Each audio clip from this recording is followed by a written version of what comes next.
Hi GreenGro fam, this is Stephanie Rodriguez, editor and producer of the Regenerate Revolution Life Soil Success podcast. I want to apologize for any background noise you may hear. Welcome to the Regenerate podcast, where we talk about entrepreneurship, gardening, cannabis, and everything related to that. Today on our podcast, we have our guest, Rob Laubacher, an industry veteran from the cannabis and hydroponics world. He got into the industry around the same time I did, and we're going to share our stories of where we started from, how it evolved, and where we think it's going.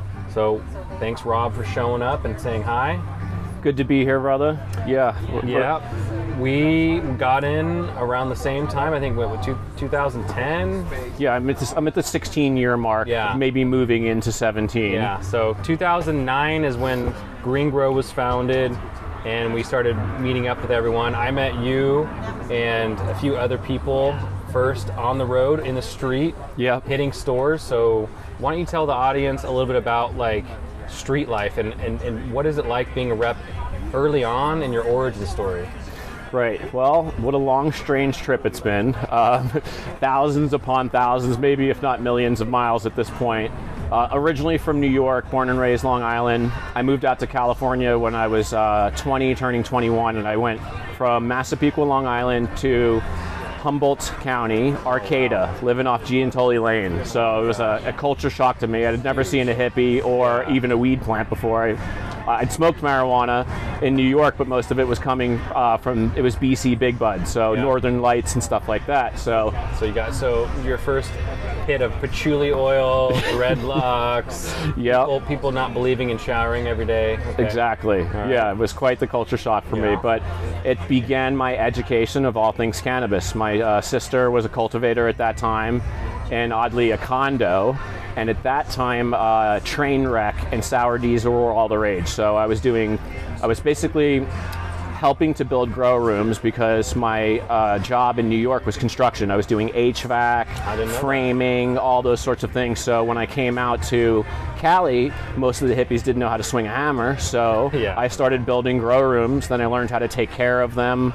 Then ultimately I had my own, and from there, just shopping with the retail hydro stores, I said, this seems like something I want to do. So I got a job at a retail hydro store. Which store was that? It was Dirt Cheap in Mendocino, California, way back in the day. The one out there? Fort Bragg. Fort Bragg. Yeah. And back when it was really banging, we had like $20,000, $30,000 days. Like it was when there were air-cooled lights were all the rage, and Sunlight Supply was, reigning supreme.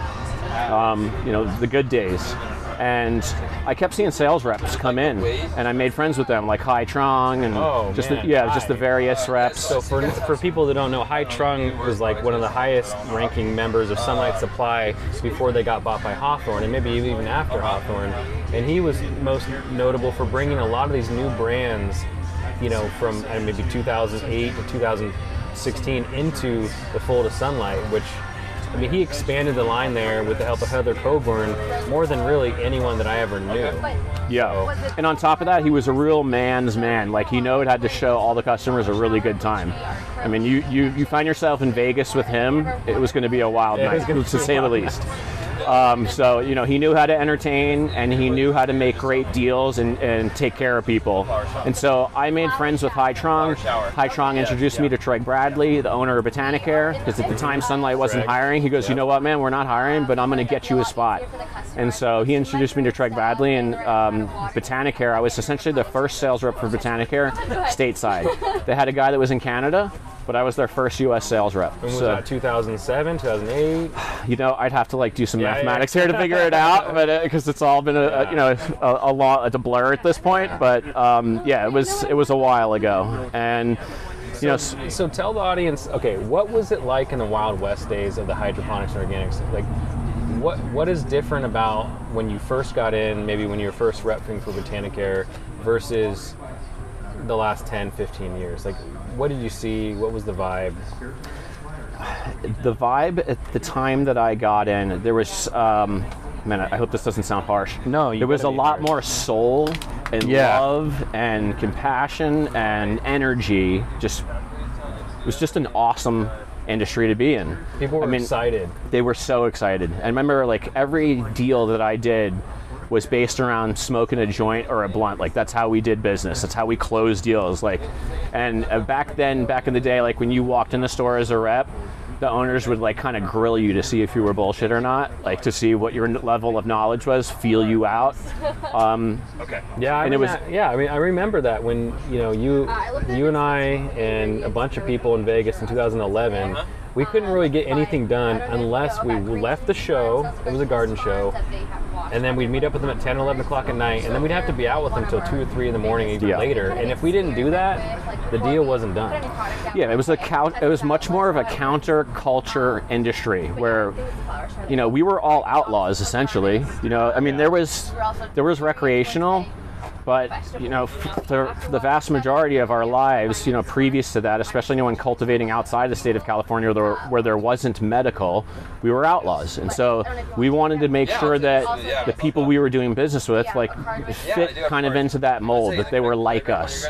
And there were just a lot of special relationships that came as a result of that. It was a closed, tight-knit community that has expanded over time, to where we are now. It's completely different. The suits and the ties came in. Well, and let's talk about that for the audience a little bit. So, I mean, Rob and I are talking about, maybe 2008, 2012, 13, and then we started seeing, let's say, middle tier of the hydroponics industry, right? So there's a 20-year history of real big industry stuff going on, right? I mean, you could say it goes back all the way to when GH was founded in 1979, but let's just say, well, we're talking about our experience, which you and I being in the industry. So after 2013, 14, explain to the audience what started happening.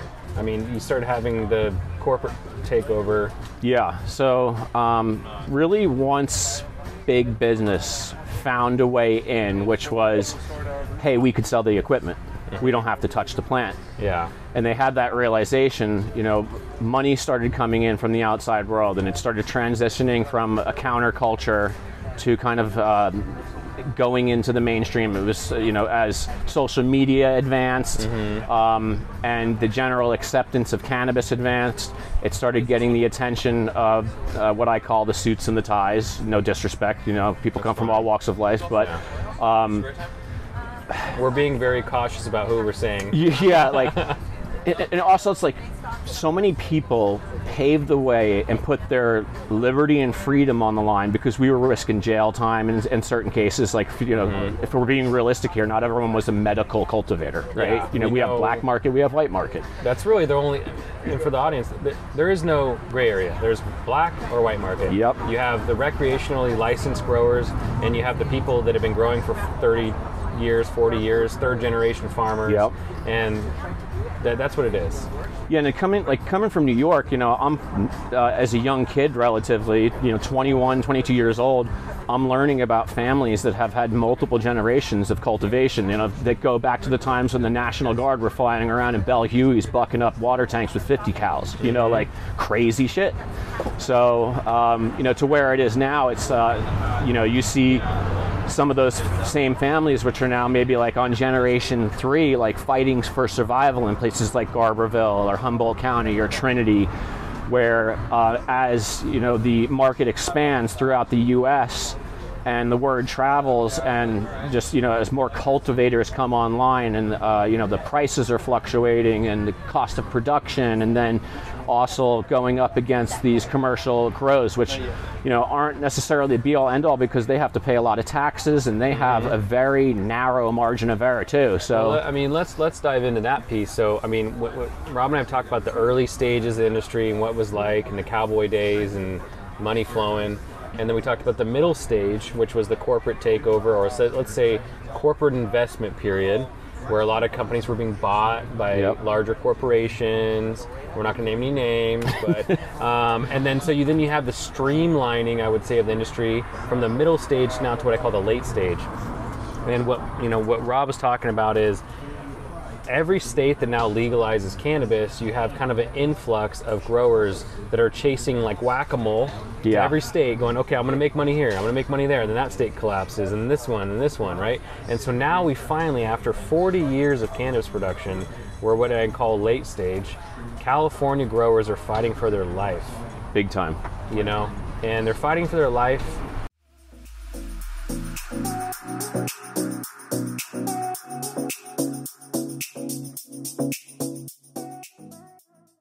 And my explanation is that California has the highest property taxes, the highest cost of utilities, highest, you know, sales tax, highest income tax in the country, and the highest like cost for a property.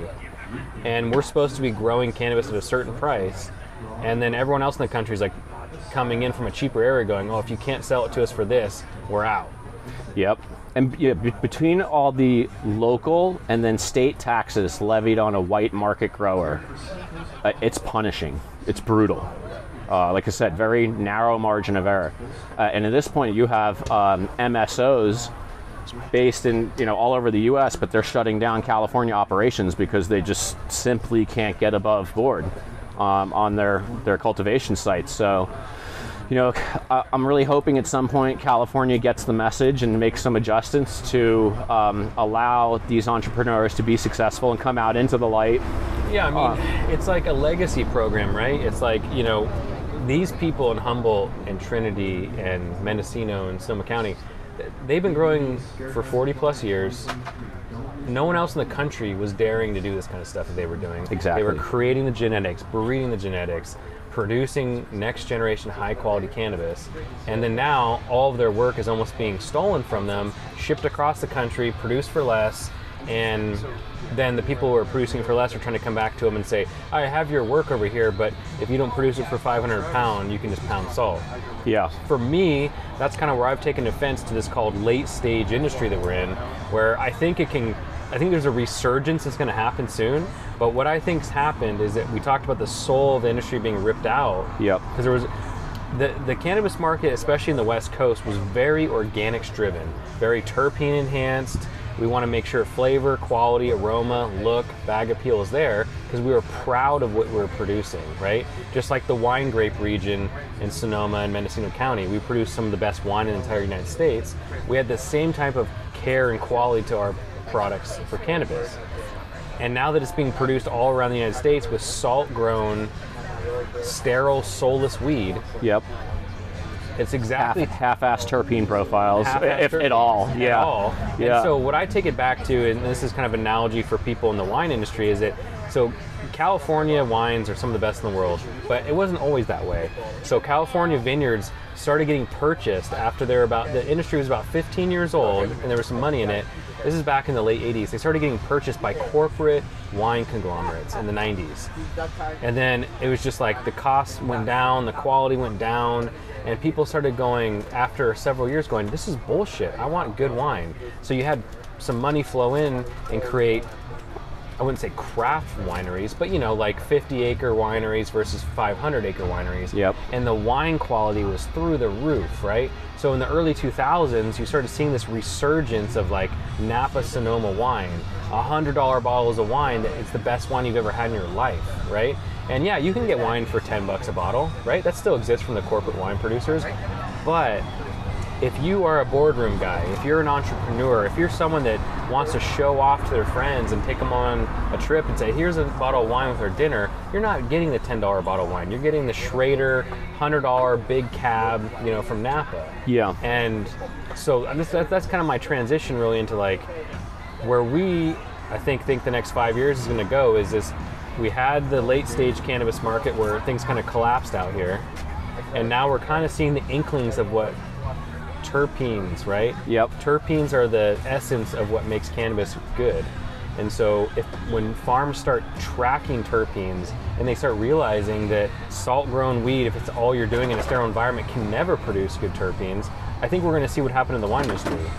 I agree. I mean, so you hear that buzz term like craft cannabis or, you know, microbreweries, which is going. That's the direction it's moving in. So, you know, growers that strive for perfection, that aren't necessarily all about a massive operation producing a mid-grade weed. Because I've been to some incredible cultivation sites, and the infrastructure it's impressive what they have going on. But when you look at the end result, it's a mid-grade weed. It's a mass produced. And then you go out up into the hills of, the aforementioned counties we just talked about, and you have the people that are holding it together, and they are striving for perfection. They want that terpene profile. They're working with really good genetics from seed stock. They're just doing the best they can to produce the finest quality product.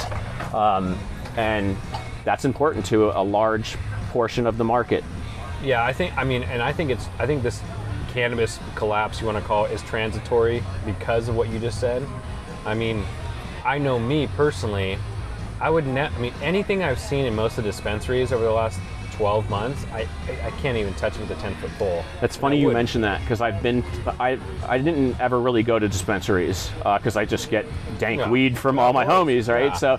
But I started going in here or there in my travels just to check things out, and several times I remember looking in these glass cabinets. I'm like, all right, do I forget what good weed looks like, or does all this fucking suck?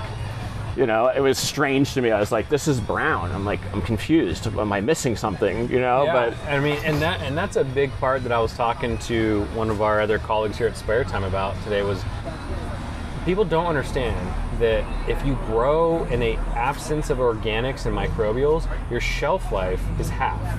So people don't understand why is the shelf life of our produce in the grocery stores worse than it was 20 years ago, 30 years ago? Yeah. Well, we're only using synthetic salts with no organic matter and no microbes. And those microbes are helping to preserve and produce certain types of compounds that help keep the shelf life of those produce. The same thing is true in the cannabis stores. They're saying it's only a three month shelf life now. Yeah. That's crazy. Shit, you and I have been sick. You might buck it down in November or December and store it until April or May and sell it. Yeah. And it was totally still fire. You trimmed it up. It was perfect. So... Yeah, it kind of reminds me of I used to give the analogy, you go into the grocery store and you see the big, beautiful strawberry, and when you take it home and you bite it, you're like, this is flavorless and terrible. Looks good in some cases, but... everything good. you just said in regards to the organics and bringing out that terpene file and how it's just naturally the way a plant wants to be.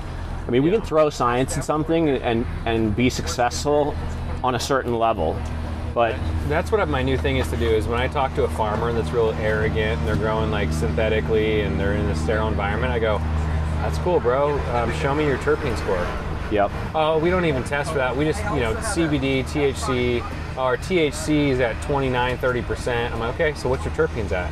Right. I don't know. Or I don't want to show you. Or, that's proprietary. Yeah. Or some guys are like, we're doing pretty good. We're at 1.9%. And I'm like, and for the audience, look, if you're below 2% on terpenes, it's terrible. Yeah. So everything that I grow and everything that my farm, Green Synergy Farms, which is our test farm, grows, every single strain, we're banging above 4%. We have the highest score in California right now at 5.05% with pink certs. And it's so different. And then people don't understand that the terpenes also play into how your body feels when you're smoking or when you're ingesting it or whatever you're doing, right? You have that kind of euphoric, kind of more buzzing kind of feeling, but you still have the high and everything, but it's just a better feeling.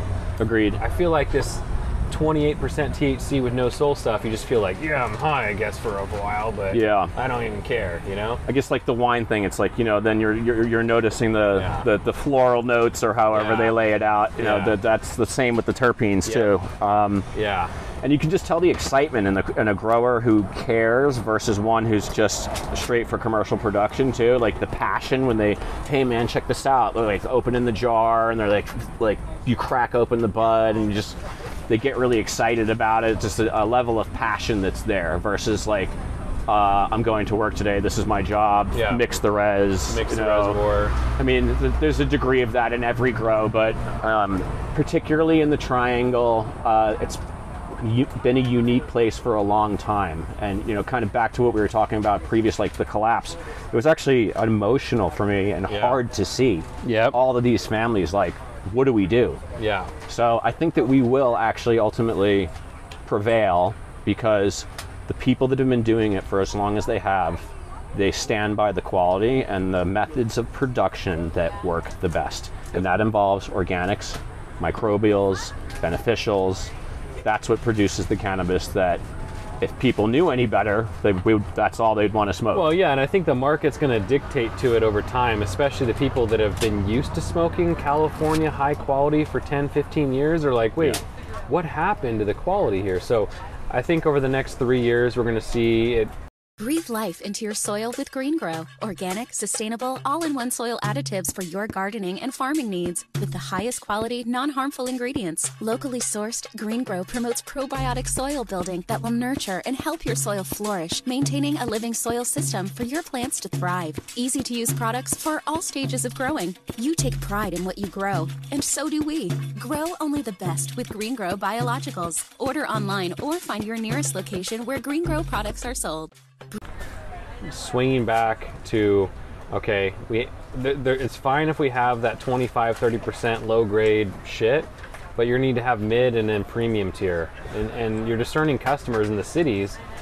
Like I said, if you're a high powered business person and you're going to a meeting with all your group and you want to show them some nice smoke because they've never seen it before, you're not buying garbage from the dispensary that's salt grown. Agreed. Yeah. And you want it to be stamped with Mendo, Humboldt, whatever, right? Yep. Because everyone, all the rap songs, all the stuff we've heard all of our life that's where it's coming from.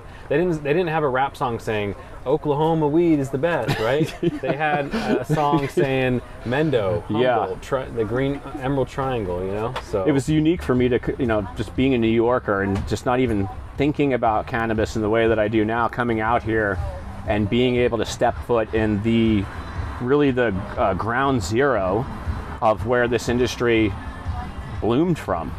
So, and to where it is now. But, you know, as outlaws, we knew how to survive, and we did what it took at all costs to be successful in the face of great odds.